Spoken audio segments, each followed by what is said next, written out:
Cordial saludo. La siguiente es la sustentación, fase 3 de la asignatura Motivación y Emoción. Integrantes Viana y Cuartas Cortés, Jenny Caterina Olarte Morales, Alier Milaniela Ramírez Cacua. Mi nombre, Viana y Cuartas Cortés. Cuando hablamos de los componentes de la emoción, tenemos primero la definición de emoción que nos da la RAE, la cual es una alteración del ánimo intensa y pasajera, agradable o penosa, que va acompañada de cierta conmoción somática. Para el diccionario APA, una emoción es un patrón complejo de reacción que incluye elementos experienciales, conductuales y fisiológicos por medio de los cuales el individuo intenta lidiar con una cuestión o suceso particularmente significativo. En estas dos, atrás por favor.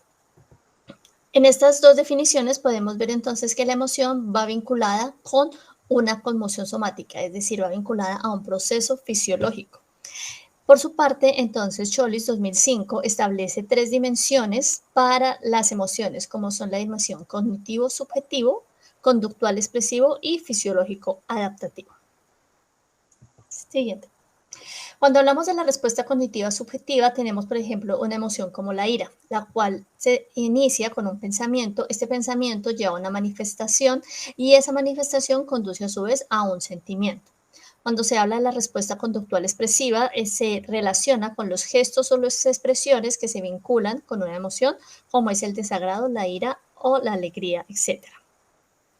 Y la respuesta fisiológica adaptativa es aquella que está relacionada con el sistema evolutivo, es decir, es aquella que prepara al organismo para la lucha o la huida ante emociones como la ira o el miedo. Para Morris y Maisto 2006, citado en UDI, existen 8 emociones básicas, las cuales son temor, sorpresa, tristeza, repugnancia, enojo, expectativa, alegría y aceptación. Robert Plutchik también toma las emociones básicas, pero propone que estas emociones primarias se pueden transformar en emociones complejas al combinarse dos de ellas. Como por ejemplo, el agrado y la sorpresa me puede llegar a provocar una emoción como el miedo, la sorpresa y la repugnancia, la tristeza, la repugnancia y la tristeza, remordimiento. Por otra parte, Ekman y Davidson dicen que una emoción es básica o se clasifica como básica cuando cumple con las siguientes condiciones, como son que es innata, es adquirida más que aprendida a través de la experiencia, surge de las mismas circunstancias para todos los individuos, se expresa de manera únicas y distintivas como una expresión facial universal y evoca una respuesta fisiológica distintiva y sumamente fácil de predecir.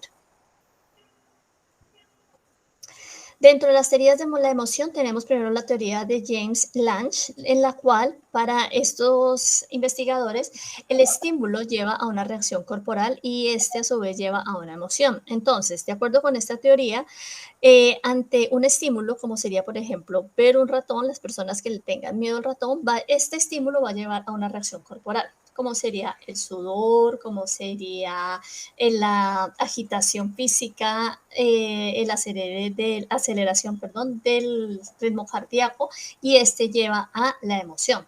Sin embargo, esta teoría ha recibido varias contradicciones, puesto que primero se siente el miedo antes de que el cuerpo reaccione. Entonces, por eso sigue la siguiente teoría.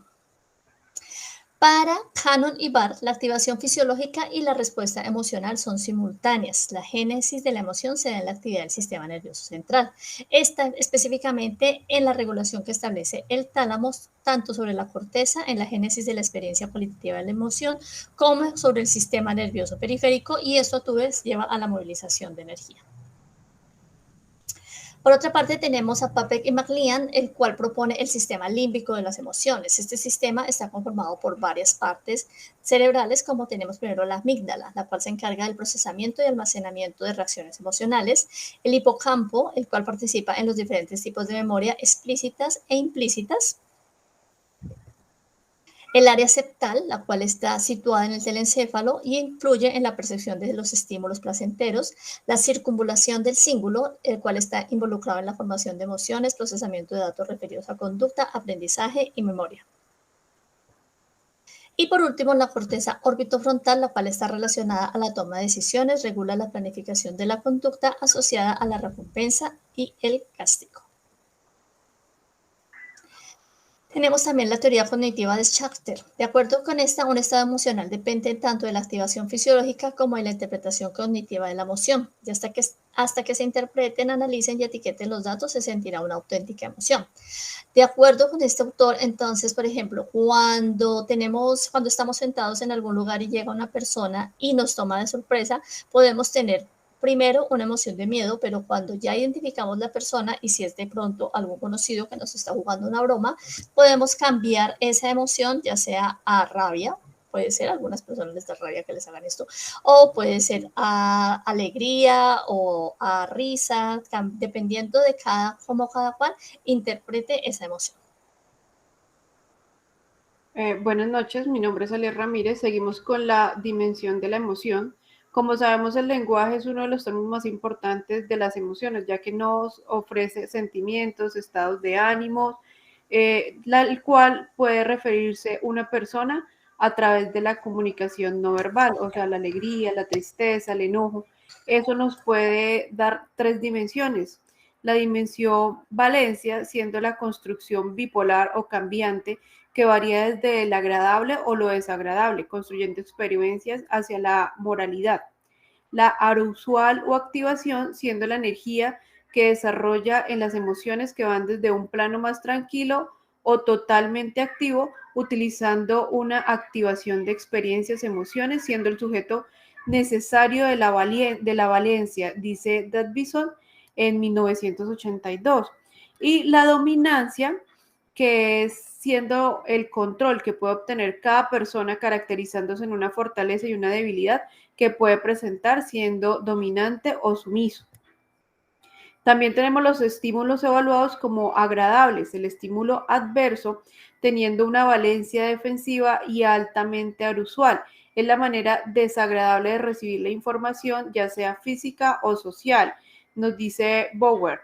También el estímulo valorado, obteniendo una percepción consciente o inconsciente de cada uno de los acontecimientos que puede llegar a ocurrir, dice Vizguerra, y un estímulo adversivo, como son las dominancias inferiores que generan un menor control de cada una de las emociones y activa el sistema motivacional defensivo en control de lo ofensivo.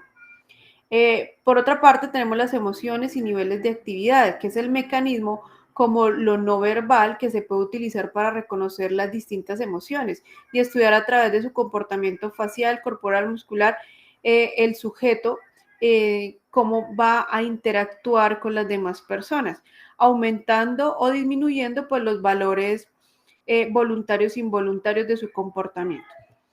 También tenemos los componentes no verbales, como la calidad de voz, modificando el significado y el sentido de una frase, palabra o contexto, dándole la calidad determinada de la intención que se quiere dar a conocer. Tal vez un grito, una mala expresión, pues ahí es la calidad de voz.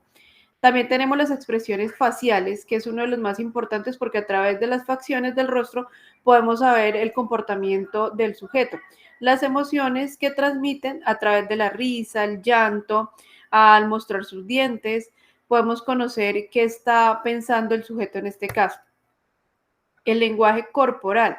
Se podría decir que es uno de los más importantes ya que transmite la información de los gestos de las personas, o sea, su postura, la manera de sentarse, de pararse, de comunicarse hacia los demás. Los actos explícitos son los comportamientos que se producen por la interacción brindada por la información corporal, un abrazo, una palmada, una extensión de manos, un beso. Eso quiere decir, pues, qué está sintiendo la persona en este momento. Las emociones primarias. Pues al hablar de emociones primarias se entiende como aquellas innatas que se encargan de nuestra conducta. Ellas son la ira, el miedo, el asco, la alegría, la tristeza, la sorpresa, la felicidad. Las emociones secundarias son aquellas que se aprenden dependiendo pues de algunas culturas, se incorporan a lo largo de nuestra vida a través de experiencias vividas. Para Bartlett las emociones eran una regulación social implícita a través de procesos explícitos. Y para Smith las emociones secundarias son en su mayoría sociales. O sea, para ellos la emoción dependía de las relaciones sociales. Las emociones morales se consideran facilitadoras de comportamientos psicosociales y de comportamientos de ajustes psicológicos, para Strayer en 1992. Las bases neurofisiológicas de la emoción, ellas son las encargadas de controlar la motivación y el aprendizaje.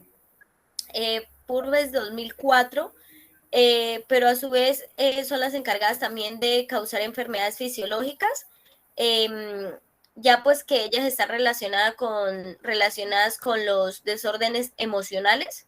Entonces, así como ayudan a la motivación y al aprendizaje, también podría generar enfermedades. Y el sistema límbico de las emociones son los que juegan un papel importante en los estados emocionales, porque es donde las bases neurológicas se sientan y pues crean una red distribuida por todo el cerebro, y pues es lo que causan como el control de nuestras emociones. Una parte importante de ello es el hipotálamo y la amígdala cerebral. La amígdala cerebral es la que se encarga de relacionar todo lo de el miedo, la evidencia experimental, y juega un papel importante ya que es la que nos genera las respuestas mentales y agresivas y las de miedo, según Valmonte en 2007. El hipotálamo es el encargado de dar respuesta, es el que da las respuestas emocionales y tiene la función de liberar hormonas necesarias a la hora de presenciar o de sentir una emoción. Y el hipocampo es el encargado de guardar, de ayudar a recobrar en la mente todos los recuerdos que tuvieron mayor impacto de acuerdo a las experiencias y a las emociones vividas. Listo, espera.